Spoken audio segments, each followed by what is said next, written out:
This is Lorraine Moorhead, host of the Self Careapist Therapist podcast. Today, I'm excited to talk through the topics of mindfulness, intuition, and continued education, and thrilled to introduce my guest, Dr. Nikki Rubin. Dr. Rubin is a licensed clinical psychologist with 15 years of experience in private practice who provides evidence-based psychotherapy for adults. She specializes in acceptance and commitment therapy, or ACT, and other third-wave cognitive behavioral strategies. Dr. Rubin is passionate about mentorship in mental health training. Thus, she serves as assistant clinical professor in the UCLA Psychology Department, where she trains clinical psychology doctoral students in ACT. Dr. Rubin is also a co-founder, lead instructor, and the COO of MindScience Collective, a continued education platform dedicated to providing inspiring, practical, and evidence-based training for mental health clinicians.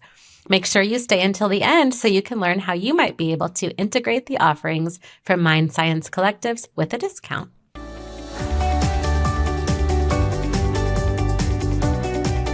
Welcome, Dr. Rubin. Thank you so much, Lorraine. It's a pleasure to be here. I'm really excited. Yeah, I'm so excited to have you too. So will you just explain a little bit about how your journey began and how it's evolved until now?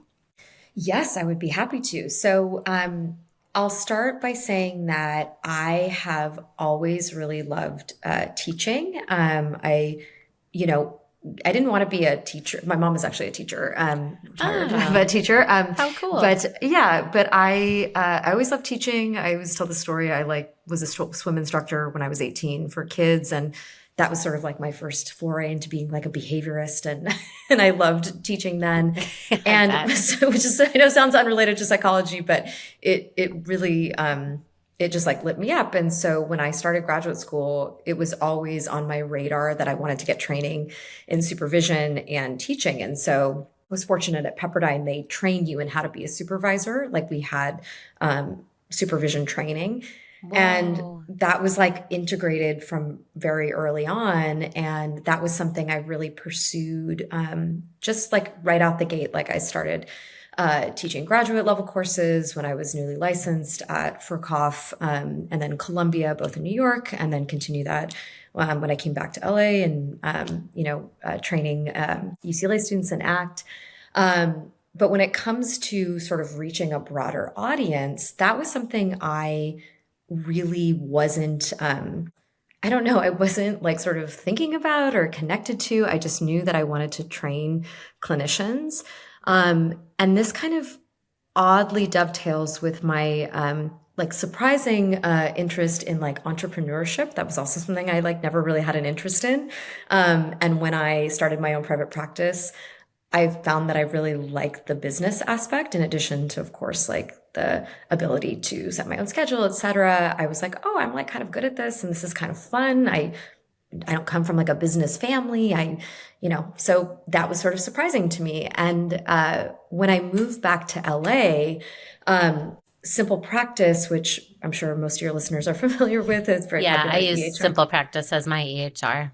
Yeah, me too. It's like I was told everybody I know uses it. Yeah, they were starting Simple Practice Learning, which was a continuing education platform within their within their company. And I was like, like that's so interesting. I love doing trainings. I pitched some ideas to them, and it was this really amazing, wonderful experience where not only did I get to do what I was really like passionate about, which was training people in ACT and other third wave CBTs, but it was this thing I hadn't thought about where I got to connect with clinicians like across the country, basically. Like people would reach out to me for a consultation. It's just like people I would never have an opportunity to work with otherwise, and totally. It was really moving, honestly. Like people, like it was all these clinicians that are like super engaged and like hungry for learning. I just like, it was very meaningful to me. And then it was like sort of dovetailing too with like the entrepreneurial mindset of like, it was a way for me to like earn passive income as well. So I brought on a lot of colleagues to Simple Practice Learning, actually my co-founders in MindScience Collective, which I'll talk about in a moment. But we all loved that. We shared those values. And so when Simple Practice Learning closed, first of all, we were very bummed about it, obviously. Like it was like a very sad thing, but then we saw it as this opportunity, like, hey, maybe we should just do it ourselves. Maybe we should start our own continuing education company. And that's how MindScience Collective was born, basically. So my colleagues and co-founders, we all provided these online courses for Simple Practice Learning, and then said, you know what? Let's keep doing it. And it's been really amazing. We just launched, and we're just really excited to, be back to basically connecting with like the broader community, not just our small communities where we live. Yeah. It's so in alignment. I mean, I hear so many threads of things that I'm passionate about in what you're saying too, because the connecting with other people has been such a fun part about this. I mean, I want to talk a little bit about your entrepreneurial pieces too, because I think those parts are really important. And I think the learning, just the availability for great learning opportunities in our field is so invigorating for people. But I love meeting anybody really that's passionate about what they're doing, but it's so nurturing to meet other therapists and clinicians and researchers who are just so stoked about what they're working on. I mean, it's energy giving, right? Yes. Well, this is so dorky, but I was like, oh, I just got a little goosebumps when you were saying that, because I was like, yes. And I think that's also why, we connected, like, and I think there's a lot of, like you're saying, resonance and what our passions are. And it's like, obviously, like, for a lot of us in mental health, like we can get siloed into like for our private practice, like we're alone, or, even if somebody listening is like in a, maybe they're working in like a community mental health clinic or something like that. Still, it's like, we can just get in the mode of we're just around those folks, and our work is hard and, it's meaningful, but it can be very taxing. And we got into this field because we want to help people. We're passionate about learning. We want to evolve. And it's like, I feel so nourished by connecting with other clinicians that are like, let's keep going. Like, let's keep learning new things, also in the service of helping people. Let's keep evolving. So, I love hearing that that's something that you find as well. Yeah. What are some of the topics so far that are available on MindScience Collective, and how does it work? Yeah, absolutely. So we have quite a broad range so far. So I'll give a little smattering from all of us. So right now there are 5 instructors, which are the 5 co-founders. So some of the course offerings, for example, that I have are in the like CBT ACT world. So I have one on mindfulness, like foundational mindfulness practices, which, I know we'll talk a little bit about. I have one on values, which is a big piece in ACT, which I very dear to my heart. Love that one. I have one on treating adult ADHD. This is a big part of my practice. I have one on pure OCD, which that one had been, some of these had been previously offered, so they're updated from the Simple Practice Learning courses. And then the last one I have is on behavioral case formulation. So I'm very passionate about case formulation. Big dork about that. So helping people plan, how they're gonna, conceptualize and implement a treatment plan, all based in behavioral science. And then some of the ones my colleagues do. So Dr. Stephanie Sachs, she is a trauma expert. So she has like quite a bit of very cool ones. Like she has one, for example, called PTSD or Not. Like, it's basically knowing, like, how do you know when someone's experienced a trauma? Is this PTSD or is it not PTSD? Because that's going to inform, of course, what's the treatment going to be, right? She also has one that's wonderful called Socratic Dialogue. It's like trans-theoretical. So, we all use Socratic Dialogue. Other examples, Dr. Danielle Keenan-Miller, she has one on breaking free from binge eating. She's an expert in eating disorders. That one is awesome. She's also our resident supervision expert. So she has one called Key Steps for the Start of Supervision. If anyone out there is like a new supervisor and is like, I'm excited, but I don't know what to do, that is like a foundational course. And then we've got Dr. Katie Arfa has exercise as a treatment for mental health. That's a great one. And then Dr. Peter Economou, one of his that's really cool is IPV within the LGBTQ community. Oh, yeah. Yeah. So those are just the ones that we're starting with. We have another drop coming at the end. I know people could listen to this at any time in March 2026, I'll say. Yeah. So yeah, so we've got like kind of like a wide range. Yeah, that sounds awesome. And are they various amounts of CEs and various lengths? Yes. I realized I didn't answer your question about how it works. Let me explain, okay. about that. Yeah, related. So our courses range from 1 to 3 hours. We actually have even courses that are like 1.5, 1.75, 2.5. So pricing and CE hours vary. So, it runs the gamut of what people are looking for. They're all on demand. So basically, you go to MindScienceCollective.com, look through the course catalog, hit enroll now, and then you have like immediate access to the course, and you'll have access for 1 year. And almost all of the courses are included are like very practical handouts, or we do role plays, things like that. Like a big part of why we're quite passionate about this is we want the tools to be extremely accessible and practical. It's like I've certainly been to wonderful trainings before that were very lecture based, I would say, and I learned a lot, though I maybe wasn't quite sure how to apply it. Yes, totally. I always tell people coming on that we want something to take away today and use because that feels so good to have an action and not just a theory. Yes. And obviously it's like theory is important. It's just that like we're doing the job, like we're doing the job. And I certainly am like so appreciative when I have something to take away. So I love that that's also something that you're using in the podcast, because like that's why people are coming here, right? Like they want to learn and apply. Yeah.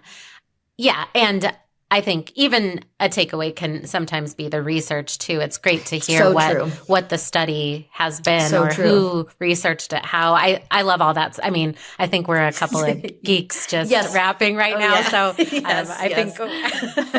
think we love all the things, but I think we're kind of on the same page with what we're trying to deliver. Yeah. Yes. And so I was just looking back through, but you've been kind enough to give our listeners a discount code to get started, which is Self Careapist 10. Mm-hmm. Yes, and they'll get 10% off. So I really hope that people will check it out and utilize that, because we're really excited to share and, like I said, connect with clinicians, right? Like this is why we're doing it. It's like, certainly like the entrepreneurial aspect is really fun. Like building the business is quite fun, but it's values driven. Like it starts from the connection piece, frankly. Yeah. Okay. Well, I think that sounds like I want to talk about those values. So my first question is I don't think that this phrase is used super commonly, but can you describe what all is encompassed by third wave CBT? Sure. I am, it's not going to surprise you, deeply passionate about third wave CBT, so I would love to talk about it.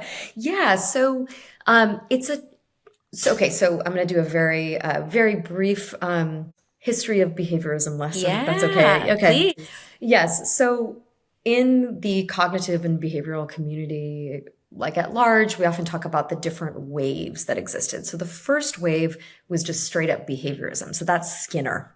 So, right, when we think about, if you guys go back to like your Psych 101 classes, right, it's like operant conditioning, right? Now, operant conditioning is reinforcement and punishment. We obviously don't use punishment almost ever in the term, in the term when we're doing psychotherapy, but extinction, right, when we ignore things, right? Yeah. So that's Skinner. That's the first wave. So that is all scientifically based, right? That's kind of, he was like the original. The second wave was where cognitive interventions were beginning to be incorporated. So that started in like the 1960s, 1970s, and that is where we have like Aaron Beck and Albert Ellis. And they started to really think about what's going on in somebody's mind. It's not just what someone's doing, but we want to think about what's happening in their brain, right? And they were saying, those two clinicians specifically had been trained in psychoanalysis, and they got really curious about like, well, how is this influencing people's moods and how they're feeling? So that's the second wave. And the second wave went really all the way through, maybe we could say like the early 80s, mid 80s. And it became, cognitive therapy and behavioral therapy became cognitive and behavioral therapies, right? So, when we think about the term CBT, we're often thinking about like second wave approaches. Yeah. Thought records, for example, throughout some interventions. People. Yeah. I'm just going to say we had a psychosis episode where the author was a co-author. Dr. Erin Brennan was a co-author with Aaron Beck. Oh, amazing. And so if anybody's curious to go back and review that episode, because that's a classic second wave CBT. He's got activity tracking. He's got some great CBT approaches that just stood out because you mentioned. Okay. I love proceed. No, I love that. I love hearing that. Yes. And second wave, and it's important to say this too, like, even if I would say we're probably moving out of the third wave even at this point, but technically we're still in the third wave. We still utilize second wave interventions. Like people like boots on the ground clinicians, like we're mixing them. So the third wave is where we say there was a return to what's called radical behaviorism. And I always like to make the joke, radical doesn't mean cool. It means with consistency. Okay. It means behavioral principles are applied to all behaviors. So behaviors we can see, we call these overt behaviors, like picking up a glass is an overt behavior, but also covert behaviors, things that we do inside our bodies, like worrying, ruminating, right? Imagining. So we apply behavioral science. We're trying to increase, shape behaviors that work well and decrease behaviors that don't.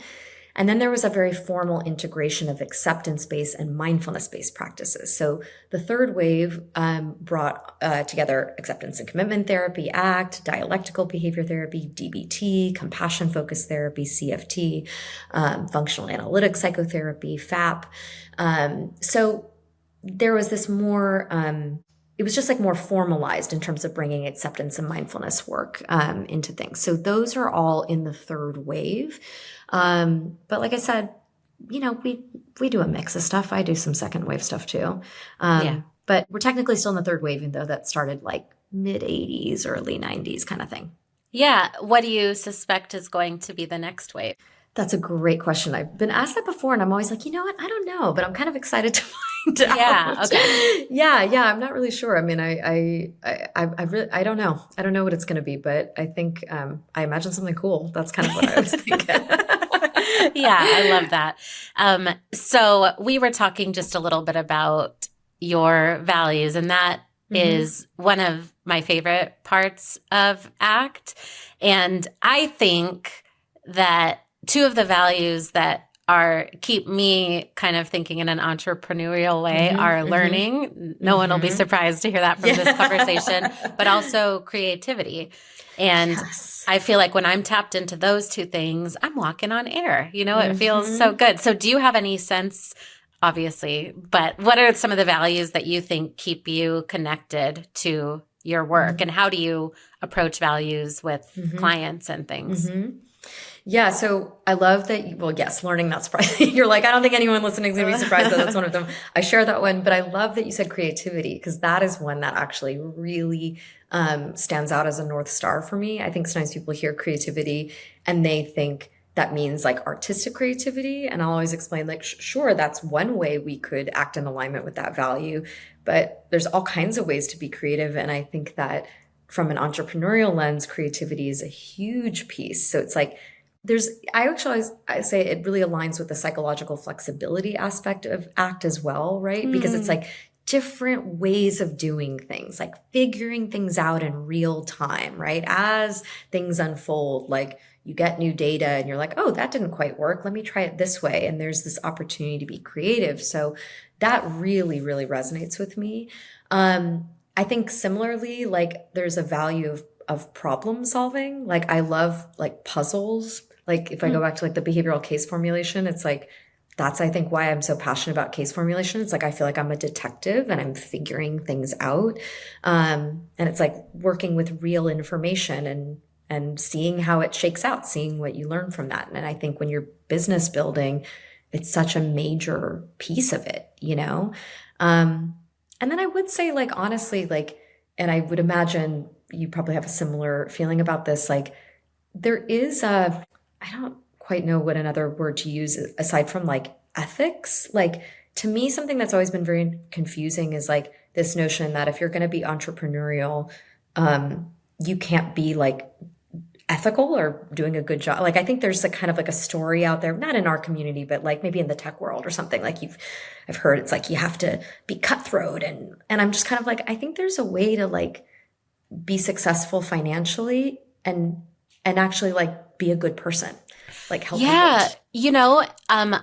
I like that distinction about the tech world, but I think we in our field have sort of a similar distortion, which Mm, is that in my day we yeah. were kind of screened like don't be on social media, don't put yourself out there, and so I think there is a sense now with some of my old school colleagues, I've been in the field about 18 Mhm, years. And so I think there is some pushback mhm, sometimes about, well, why are you posting? Why are you marketing? Like there's not an alignment with what we're mhm. doing from that perspective too. That's such a good point. It's like as soon as you said that, I'm like, you're exactly right. It's like on the other end of it. It's basically saying, Yeah. yeah, it's like as opposed to like, well, I guess maybe it comes from the same place of like the idea is like business means being cutthroat. So in like a tech world, it's used Yeah. positively, right? It's like saying like be cutthroat and that's a good thing. And in our field, it's saying, well, if you're doing business, it is cutthroat or it's not ethical and you're somehow not being a good therapist. And I'm like, we deserve to um, earn what we're worth, just like in any field. And I think there's so many ways to contribute where like you are actually like being quite helpful on a broad scale and an individual scale. And it doesn't take away from, financial success. Yeah. With the world getting smaller over this time that we've both been Mm, working in this field too, yes. it's almost I view it as a service to Mm-hmm. let people on the other side of the country know what's available and to 100%. give people the option, clients to specialize, but Mm-hmm. for clinicians to be able to find the resources that they want to integrate into their practice. And I see that as a way that we do that is by Mm-hmm. creating that Mm-hmm. awareness and that availability, just not even for ourselves, but to be able to connect people with the resources that they're looking for. 100%. I agree so wholeheartedly there. And it does, it's like, well, let me say it this way. It's like if I didn't have access to those resources and I was able to like go onto the internet and find somebody like you, right, who's like putting out a podcast with really important information, it's like it's very helpful. You know what I mean? Like sometimes Mm-hmm. we don't have we don't we're not afforded whatever opportunities to access certain information, and people that want that information, they're going to keep being curious and looking until they find it. And so I think it does a real service to um, say like I'm going to be the person that's putting that out there. I mean, I think again we're very aligned in this way. Like that's part of what MindScience Collective is about too, that we're like these courses are for the clinicians that are like hungry to learn, and so we want to provide that for them, like an Yeah. opportunity to keep learning. Yeah, that makes sense. Have there been, like, if there was one thing that you found was really effective and that you were pretty good at in terms of Hmm. the entrepreneurial piece, is there one Hmm. thing that you might recommend to somebody who's getting started with Like, that hat? yeah. I think that yes. Well, I guess I have a two-pronged Yeah, answer, give me the which is two-parter. okay. I'll give you the two-parter. Yeah. So I would say first and foremost, it's a willingness to not know how it's going to go. Mm-hmm. And I would remind clinicians listening, like we do that all the time in our therapeutic work, right? Like when we're being a really good clinician encompasses like a willingness to be uncertain, right? Like we don't know the person that we're talking to. We're gathering data in real time. And, as I tell my students, I'm like, what makes me a really confident clinician is that I'm very, very confident in what I don't know. So I'm like, that's fine. I don't know this. I'm going to take it a step at a time and I'm going to learn. So that translates really nicely, I think, into entrepreneurial endeavors, right? It's like saying, okay, this is what I don't know.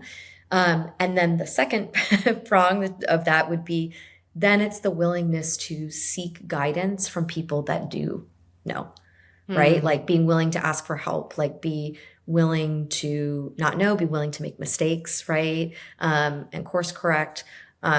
So that's always really grounded me therapeutically, but it's really helped me from a business lens as well. Yeah. I thought of the word feedback and just how sometimes we can be hesitant to give it, but for somebody who's really curious about the path that they're on, it can be so amazing to get it for purposes of course correction. Yes, 100%, 100%. And it's like, to come back to like a dorky behavioral science thing, I'll often say like to behaviorists, like information, whether it's information we don't like or it's information that we do, it's weighted equally, right? It's like all helpful because it's going to inform our next choice. So even if we get feedback that we don't like or is uncomfortable, it's still helpful because then it's like, okay, well, now you have an opportunity to do it a different way, right? Just like if you get feedback you do like, you're like, all right, I'm going to keep on this track, So I think it can help like reduce the anxiety, I think, around the experience of not knowing, right? If we kind of come in saying like, whatever information comes my way is important and helpful. Yeah, I love that. I love that. The idea that they're weighted equally. So, keeping with our dorky behavioral lens, how do you integrate mindfulness into your work? Yeah, so I'm really glad that you're starting there because mindfulness for me is like the foundation of everything. So the course that I teach, which is using mindfulness in psychotherapy, practical tools, it's about that. Like, I think that, since mindfulness has become more popular in therapy and in the world, which again, I think is amazing. I love it. I don't want to say the downside, but I think the missed opportunity is that sometimes at least clinicians view it as like an add-on kind of like, oh, I'm going to like assign meditation for homework and that's mindfulness. And that's awesome. I assign meditation for homework. That is a helpful thing to do. However, mindfulness isn't just meditating. It is about paying attention to and experiencing the moment as it is. And another way of saying that is like being in reality. So that lens that I have, it literally permeates every intervention that I'm doing, So I'm thinking conceptually, I'm thinking about, okay, I'm paying attention to the moment. I'm connecting with the person that I'm working with. I'm tracking what they're saying and I'm, whatever intervention I'm choosing a values intervention. I'm cognitively restructuring. I'm doing an exposure exercise. And if somebody's watching this podcast, they can see me moving my hands like this. It's called turning the mind. It's like a covert behavior that if we could see it, it would look like that. You keep pulling back. So it helps me anchor into the moment, slow down my responses, and then choose more effectively, which of course is like a delightful parallel process for what we're asking patients to do. So that is really how I'm utilizing it. It's like I said, a thread through everything. And then, yes, I do teach patients how to meditate, right? Because I want them to learn that behavior of turning the mind in like a more formalized way, and have a tool that helps regulate them emotionally. But more important than that, I want them to understand and have access to this practice of moment to moment mindful behavior. And I really hope that clinicians out there get excited about that because for me, I'm like, it's so much bigger than meditating. Yeah. Could you give an example of what that looks like to give a cue for that moment to moment integration that you're doing? Yeah, absolutely. So, one that I think is really helpful to illustrate that's very common in ACT, I would say. I mean, common probably in any therapy, but ACT is quite specific in how it trains it, would be if you're in session with somebody and let's say, I don't know, you notice like a slight shift in affect and they move away from a topic that's uncomfortable, right? Mm-hmm. So again, all skilled clinicians listening to this podcast, right, are gonna, are thinking, right, I want to come back to that. But conceptually, what I'm thinking is I want to mindfully pull them back. I want to invite them back into the moment to contact the thing that they just tried to avoid, right? Mm-hmm. And so I might start by also shifting some of my nonverbal cues, including my body language. I might like lean forward slightly and like soften my voice and say, hold on a second. I want to just come back to what you said. And I might do it in this very slow way. And I'll say, I'm really curious what was happening in your body when you just changed the subject. And then I might just leave it. And so again, I'm not forcing somebody to contact. I'm not, I can't make anybody do anything, right? But I'm using a mindfulness-based approach to invite the patient to also mindfully connect with that moment. Does that make sense? Yeah, totally. Great example. So, like that comes up, all those things come up all the time. You know what I mean? And there's certainly times too where, like, let's say somebody's very, very activated in session, right? Like I might get even more formalized than that. Like I might actually do like a mini mindfulness meditation or a full one, or like some kind of grounding exercise in session as well. But it's all coming from my conceptual lens of bringing them into reality, into the moment. Yeah, I love that. Would you be willing to give us a mini mindfulness activity now? Yes, I would absolutely. One of my favorite things to do. Okay. So I'm going to do a very brief one here. And, in the Using Mindfulness in Psychotherapy course, I actually do a full meditation. There's actually like a formal script also that's Cool. accompanies that. Yeah. Yeah. So you get the opportunity to like practice a whole meditation, and then of course have the script if you need it for patients. So what I'm going to do here is like a brief version of that. So what I would ask you, Lorraine, and the listeners here is to start by focusing on mindful body posture. So this is something sometimes we forget. So we want to like start by rolling our shoulders back, imagining there's a string coming out of the top of your head, kind of gently pulling you towards the ceiling. If you're sitting, somebody might be sitting cross-legged or, on the floor or bed, I would want someone to really feel their body rooting down into the seat. If you're in a chair, really bring awareness to where your feet are making contact with the floor. And then for this exercise, I'd invite folks to either have their hands palms down in their lap, which is considered like a grounding position, or palms up, which is considered an open or willing position. So there's no right or wrong. It's kind of like whatever's accessible right now. And then what I would ask you to do is to go ahead, if you feel comfortable, you can go ahead and close your eyes. If you don't like having your eyes closed, that is totally okay. You can just pick a spot in front of you to rest a very soft gaze upon, and that's going to be your anchor point. And what I'd like you to do is, as you're sitting in this mindful body posture, just go ahead and bring awareness to either the sound of your breath or the sensation of your breath.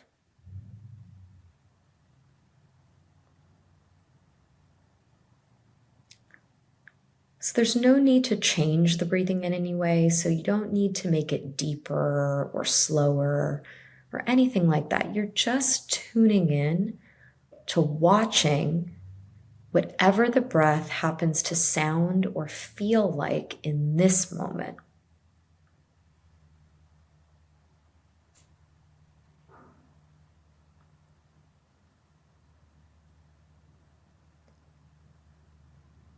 And as you're observing the breath, what you're going to notice is happening is your mind begins to be pulled to other experiences that you're having. So these could be things that are happening outside of your body, like sounds that you're hearing, even the sound of my voice.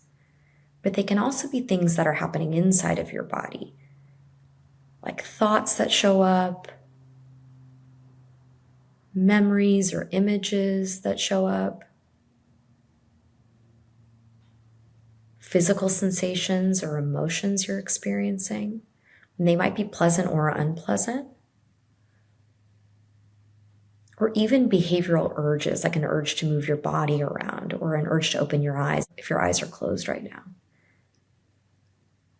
So the important thing to remember here is that your mind is doing what it's meant to do. It's getting distracted. That's how it's designed. So whenever you find your mind has gone somewhere other than your breathing, you just go, oh, okay, my mind went somewhere other than the breath. And then you have the opportunity to purposefully and intentionally turn your mind back to this moment and back to watching your breathing.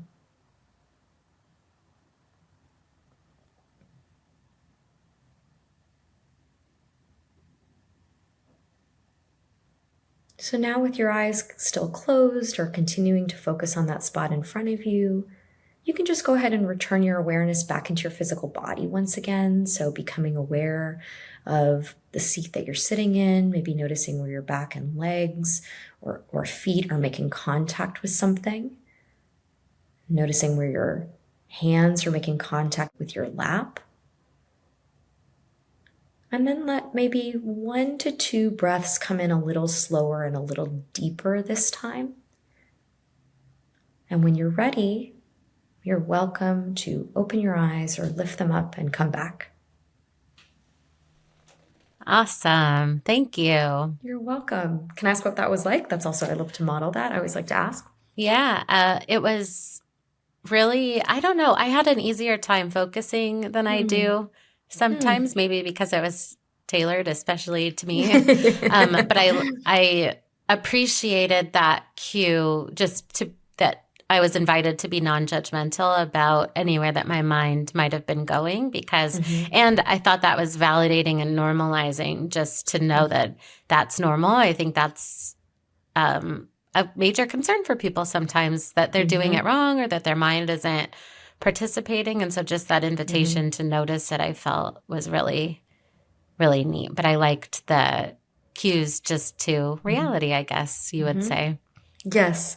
Yeah. And I'm so glad to hear you found that cue helpful. That to me, actually, if I was going to quantify it, is probably the cue that I get the most feedback about from patients, that it's really useful because there are like these myths of mindfulness, like, that you're supposed to clear the mind, that you're supposed to be relaxed and actually want people to know, like, no, your mind is like, that's actually what it's supposed to do. Your mind's not doing something wrong. You're not doing a bad job of it. You're actually just having a brain. That's all. You're just having a brain. So isn't it interesting to kind of like watch your brain work and work with your brain? And I think your experience of like, finding that normalizing and validating is a really common one, because it's like, oh, I'm not bad at mindfulness. I'm practicing mindfulness just by noticing my mind is getting distracted. Yeah, that makes a lot of sense. I keep thinking about that little demo you gave earlier about how you might cue someone to their 5 senses, maybe if you notice them skipping over a topic or avoiding. And I thought that was so neat because I could see the links to that with so many cognitive behavioral therapies or a lot of other modalities too, to integrate those cues, even if you're not considering yourself a strictly cognitive behavioral therapist or a strictly mindfulness focused therapist. Yeah, 100%. And I'm glad that's coming through, because I think, even though, yes, I'm a behaviorist, and I think with a behavioral lens, like mindfulness, so it's like, this stuff is thousands of years old. Like I always say, like, ACTs, third wave CBT, like, we didn't invent this stuff, we're borrowing it and applying it. And it's extremely generalizable across, not only like presenting problems that patients come in with, but actually orientations. Like, we can be thinking with a different theoretical lens a very different one and still be utilizing these practices. And so, I want them to feel really accessible to people because they are really accessible, actually. I think sometimes they can be kind of intimidating, just like they are for patients, right? Like, I'm not good at it, or, all the stories our minds tell us, like, I don't understand it, or I don't practice it well. And it's really it's a relatively simple behavior, that is difficult, certainly, just like lifting weights is simple, but difficult. Yeah. But once we sort of understand what it is, I think we can really hook into a sense of feeling empowered to utilize it in such a consistent and broad and generalizable way. Yeah. Yeah, that makes sense. I like how you explained that. What links do you notice between mindfulness and intuition? Yeah, so this is a big one, and I have a course that's coming out in the next drop in March 2026. So again, whenever people are listening to this, called The Science of Intuition: Clinical Tools to Help Patients Act from Inner Wisdom. I'm really excited about it because they are, I think, really intertwined. If we start with like a Western lens here, right? For listeners that have any experience in DBT, DBT calls intuition wise mind, right? Which is like an integration of emotion mind and reasonable mind. And IFS Go ahead. kind of calls it self energy. I love it. Okay. I So know, see, with a yes, I capital love S. it. Okay. I love it. See, I'm like, I love this. So the reason this is that's so fabulous that you're sharing this is like, humans have always talked about intuition, right? So like we have like Western psychology names for it, like every culture, every spiritual tradition has talked about it. And the reason why mindfulness is extremely linked to it, and I think why in DBT, it's actually part of the mindfulness module that they teach Wise Mind, is because it requires space to access it. So mindfulness, again, is about slowing down and creating space. So there can be that myth, like I said, of clearing your mind. Like, we're not clearing the mind. Unfortunately, minds make thoughts. That's what they do. But when we're really activated, right, we have a lot of emotional intensity. Our brains are really chatty. It's kind of like, sometimes I'll say it's like turning a fog machine on in a room. It's like you can't get to it, right? You can't hear yourself. And so mindfulness allows us to sort of like turn off the fog machine and clear out space so that we can see what's there. And that allows us to connect to what our intuitions is saying. And, and again, sometimes our intuition says, I don't know. I don't know yet. I need more information, right? It's not, as I tell people all the time, I'm like, intuition is not premonition, right? It's not an oracle. Yes. So it's also part of mindfulness. It's present moment focused, right? It's all the data that exists until this moment in time. And then we're listening, like, is this in alignment or not? Do I need more information or not? But I actually don't think it's almost impossible to get to intuition without mindfulness, I think.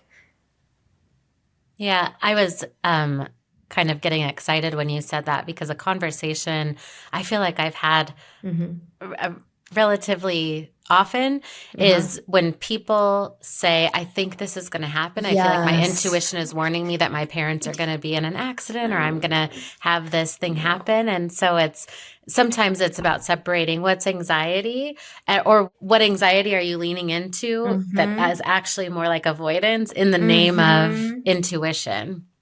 Yes. And I talk about this in the course, actually.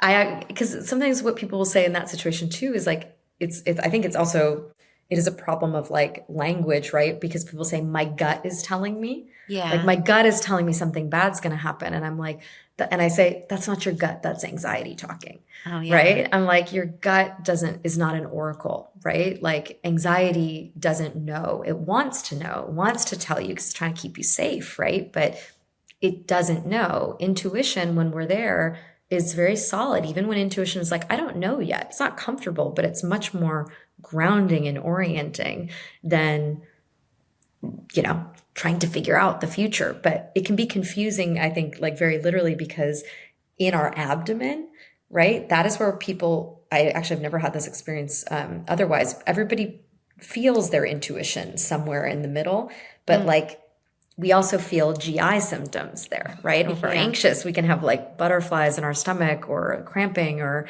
nausea, whatever it is. So it takes some mindful practice to separate those out, to like go behind those sensations of fear to get to like, where is it still?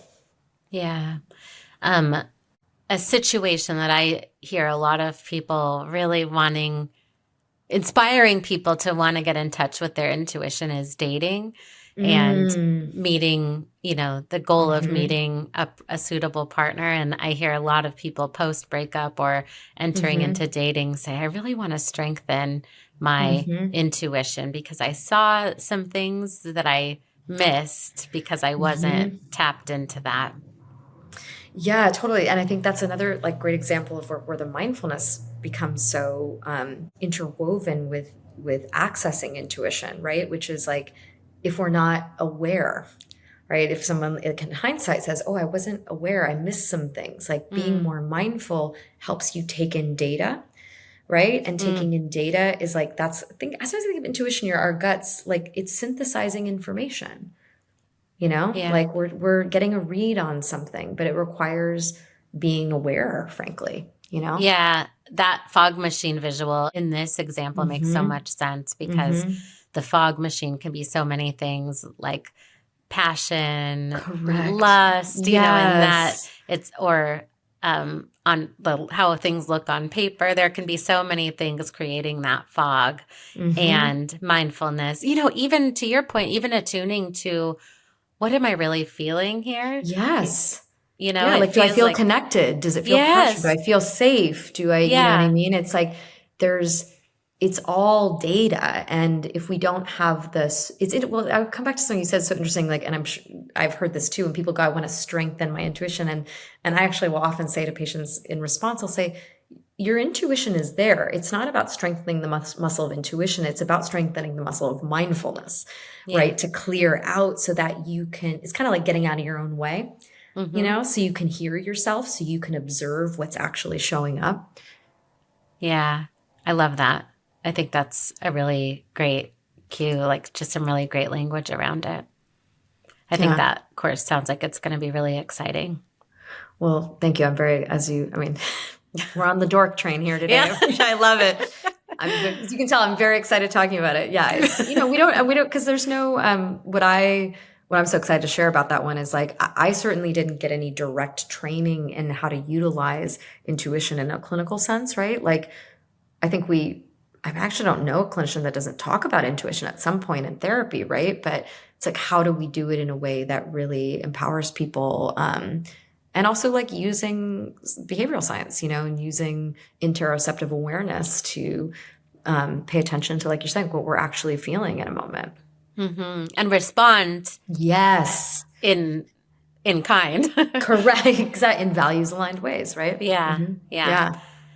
Um, I was excited to hear about that supervision class that you Mm, had yes. during your training. Does anything Were there any key elements from that you remember that you find yourself still integrating?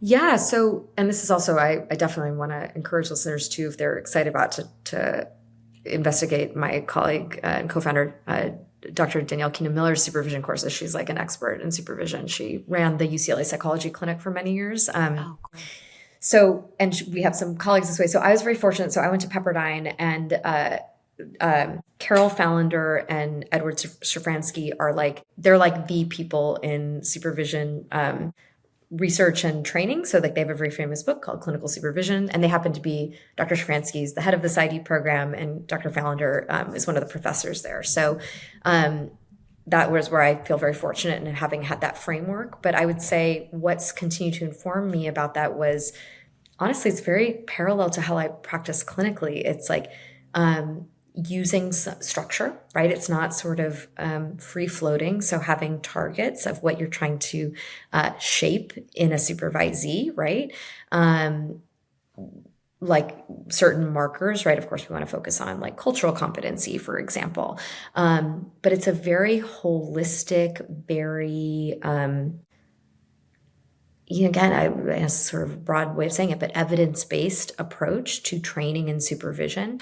So it's funny, like when you're asking if there are any like specifics that I still carry with me, it's almost like a little hard for me to tease apart from how I do behavioral case formulation, like as a clinician, because it's very much the same, you That's know? funny because I wrote those two Did you? together. Yeah, as you were talking. Yeah. Um, are there any elements of case formulation? I know you have a Hmm. whole course on it, but is there Yeah. anything about that feels, oh, I guess maybe Yeah. like it's commonly missed or that you commonly want to cue?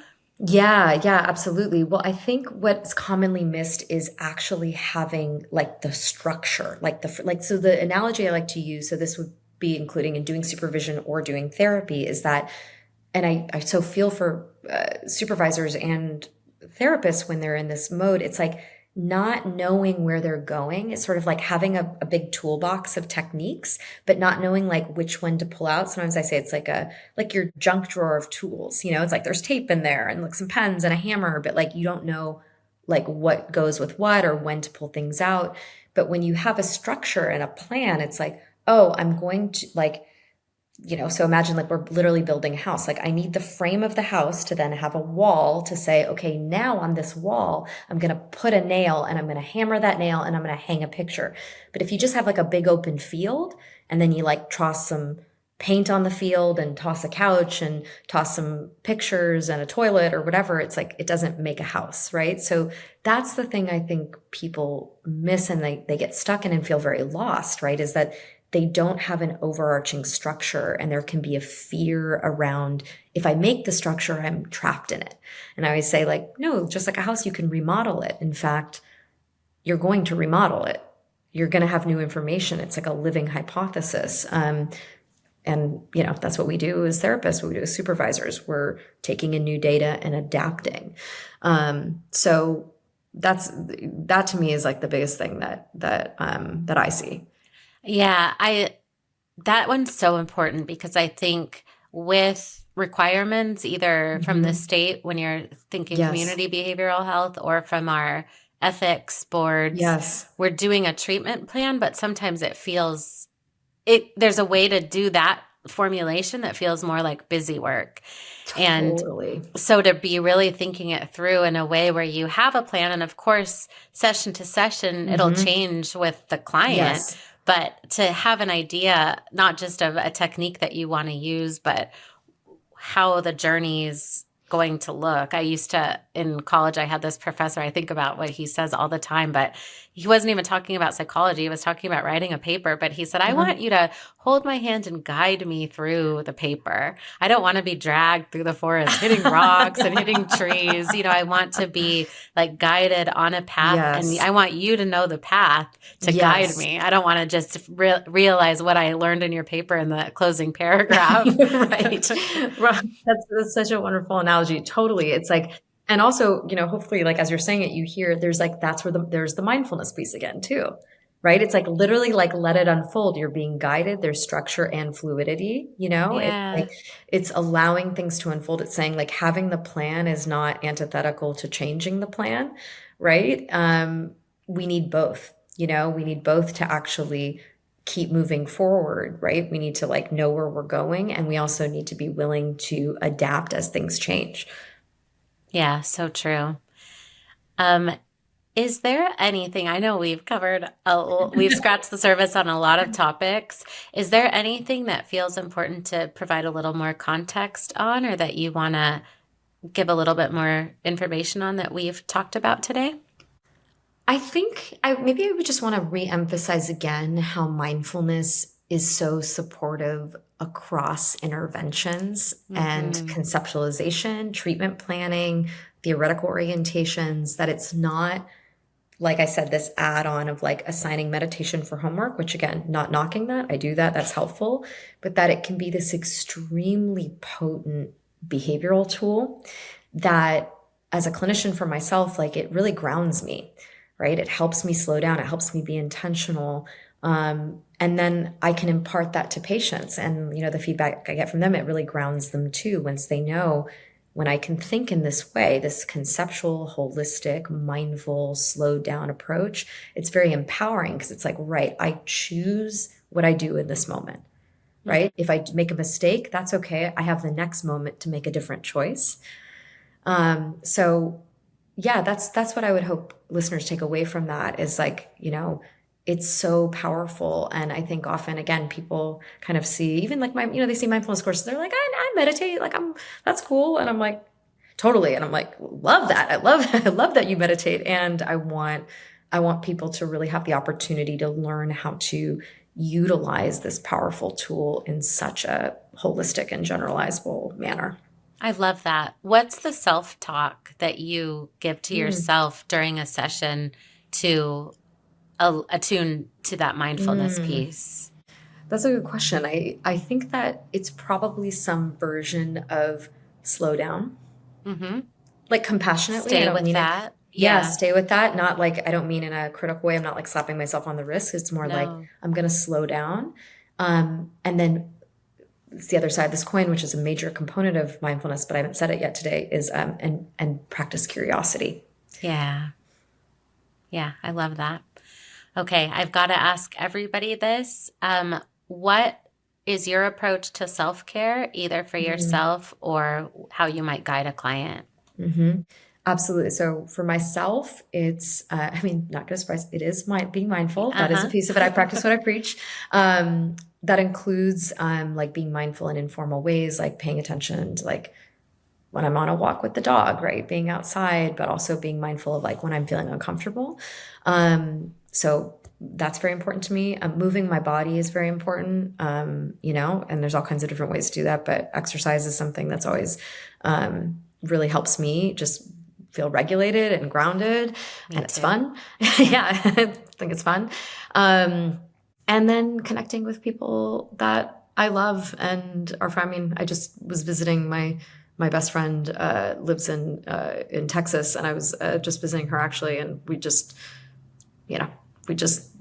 I laugh so much. It's that kind where you're like, I'm not functioning. And we were both just like, that is so good for our bodies to laugh this hard for this many days. So anyway, and that's what I say to patients too. I say the same things. It's like,